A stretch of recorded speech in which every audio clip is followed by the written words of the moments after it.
Перед літніми вакаціями Стефаник уже був упевнений, що навчання треба кидати. Лікаря з нього не вийде.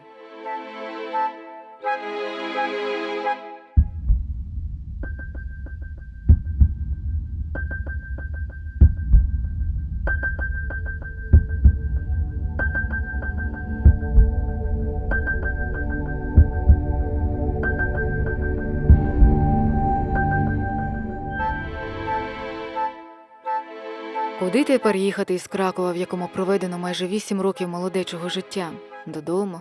До нової мачухи? Ні за що. Мені так дуже зле, що рукою я все заміряю до чола, як то буду стрілятися, аби добре і швиденько. Василь психічно розбитий і виснажений. Починаються 3-річні мандри Стефаника. Від друзів до друзів, по різних містечках і селах. Його приймали радо і гостинно. Це були тяжкі роки бурлукувань і пошуку своєї майбутньої дороги. Нарешті Василь повертається в рідне село і поселяється у хаті брата Юрка. Просте селянське життя повертає йому втрачену силу. Налагоджуються стосунки із батьком. Старий Семен просить прощення у сина. І настає той час, коли в листах до Ольги Гаморак у Василя з'являються тішні нотки. Мені привиджується дуже докладно моя мама і ви, і чую лани збіж, і запах сіна. І здається, що і мама, і ви, і запах піль, і я співаємо в глибині душі пісню для нас спільну і радісну. Чую силу і міць, і хочу жити. А як хочу, то мама, і ви, і поля радуються, бо мене люблять.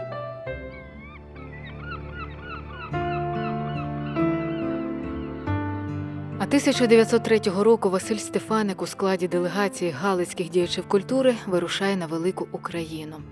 В Полтаві відкривали пам'ятник Івану Котляревському. Подорож на схід була дуже важливою для Стефаника. Він познайомився з багатьма відомими людьми – Старицьким, Коцюбинським, Лисенком, Лесею Українкою і Оленою Пчілкою.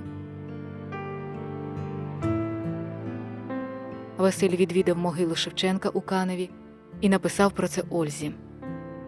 Я сьогодні з Іваном Стешенком побував цілий день на могилі Шевченка. Дніпр долом плине в Чорне море. За Дніпром лівобережна Україна розікалася лісами і степами, а там лани і мла синя, аж геть в Московщину. Осе ж і місце, звідки я поклонився всій Україні.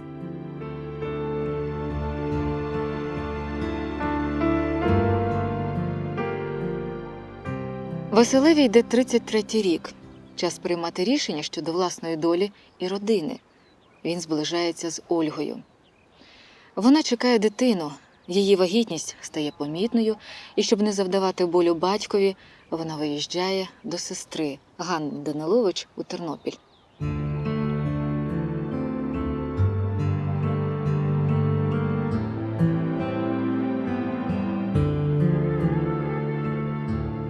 Дорогий Василю, спала на вас біда, як се розумію. Але ви тепер не той. Ви мусите так поступати, як тато і Газда. Ми мусимо так робити, щоб дитині нашій зробити яке місце на землі. Оно не просилося на світ. Ви не гнівайтеся, що так пишу, але я мушу так писати. Я не чую ґрунту під ногами. І тому хотіла б, щоб ви вже якнайборше залагодили з татом. Відпишіть мені зараз. Цілую вас щиро, Ольга. Напередодні нового 1904 року Василь ще перебуває у справах у Львові, а звідти пише до своєї нареченої Ольги Гаморак.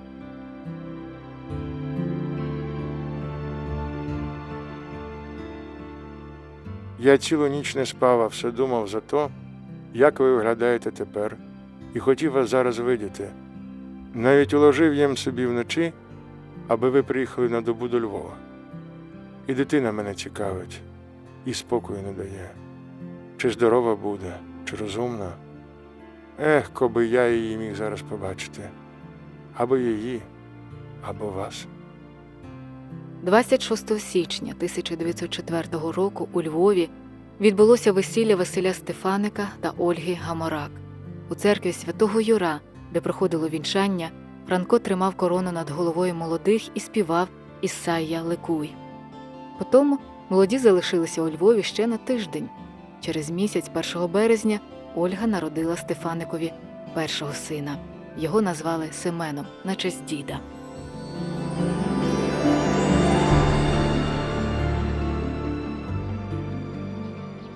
Нове подружжя обрало для життя село Стецеву. Батько Ольги Кирило Гаморак, якому вже було 70, потребував допомоги, і вони вирішили оселитися біля нього, та й треба було ставити на ноги занедбане господарство Гамораків.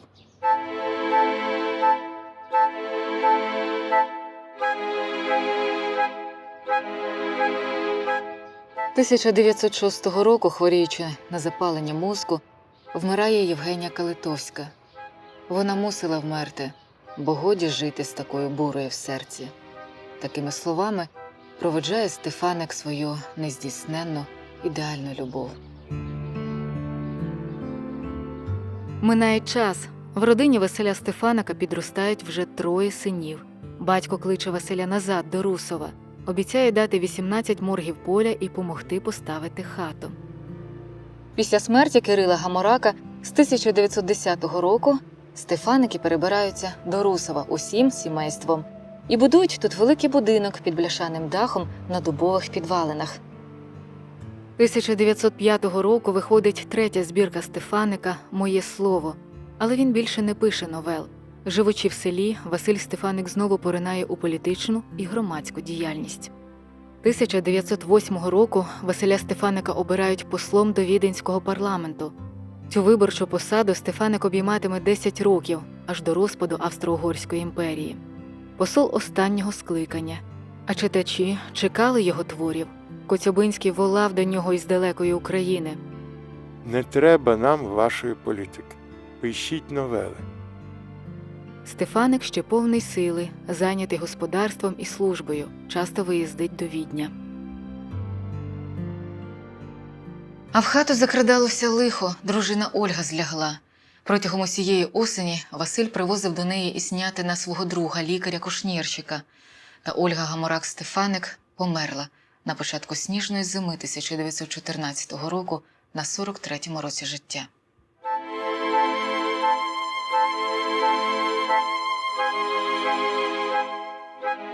Перед смертю Ольга попросила свою сестру Олену Плешкан, щоб та доглянула її синів. Олена погодилась і переїхала до Русова. Усі в домі і сам Стефаник називали її «цьоця». На її плечі лягло господарство.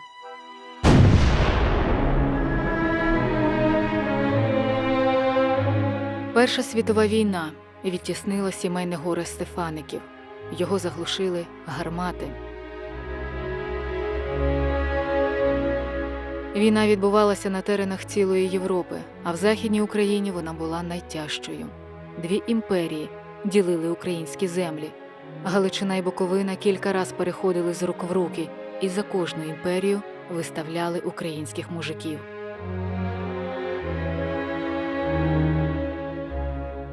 Стефаник звільнений від служби і залишається в Русові. Та після другого наступу Росії він змушений відступити з військами до Відня. І як посол перебуває там до завершення війни, виконуючи обов'язки депутата в столиці.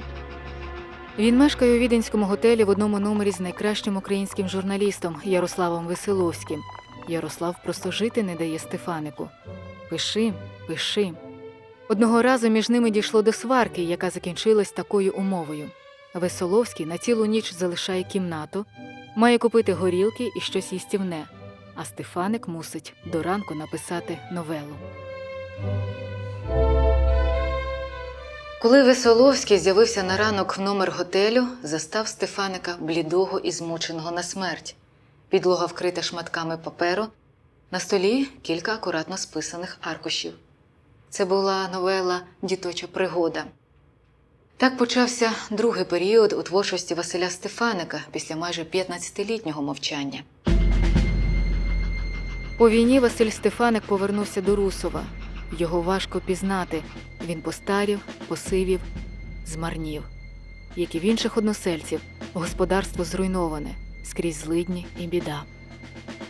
Аж розвал Австро-Угорщини 1918 року і проголошення Західноукраїнської республіки як відголосок на УНР у Східній Україні витягає Стефаника із села. Його кличуть до Української національної ради.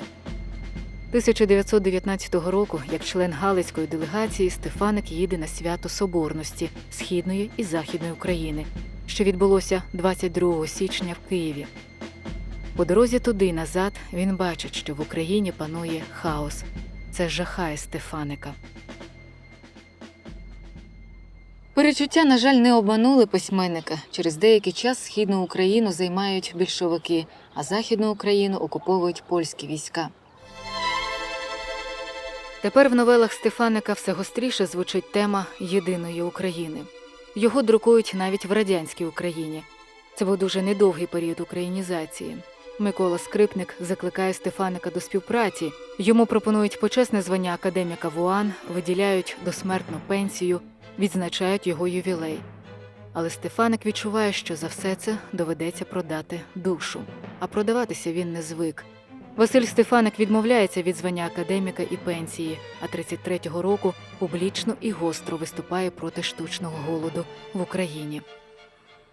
Настає 1936 рік. Василь Стефаник хворіє. Господарством займається його середній син Кирило. Ситуація в підпольській Україні стає все гіршою. Старші сини вже якось прилаштовані, а от наймолодший Юрко закінчив навчання, а роботи немає. Неблагонадійний українець. Щоб допомогти батькові у скруті, син Юрій вирішує їхати шукати щастя за океаном. Виїзд до Канади був призначений на 5 травня 1936 року, незадовго до батькового дня народження. Перед від'їздом в хаті відбувся прощальний вечір для найближчої рідні. Стефаник був пригнічений. До чого ми дійшли? Що я свого сина, мені дорогого, мушу висилати в світ. Василь Стефаник поїхав проводжати Юрія до Львова. Батько і син відчували, що вони більше не побачаться. На вокзал Стефаник не пішов. Він добре пам'ятав поїзди з іммігрантами на Краківському двірці. Тоді він був молодий і страждав, і писав про ці страждання, але нині всі його слова вже були написані.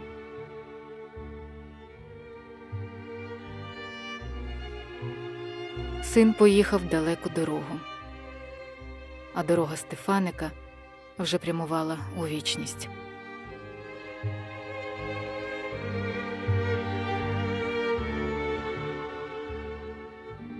Я йду, мамо. Не йди, сину. Пішов, бо стелилася перед його очима ясна і далека. Кожні ворота минав, усі білі вікна, любив свою дорогу, не сходив з неї ніколи.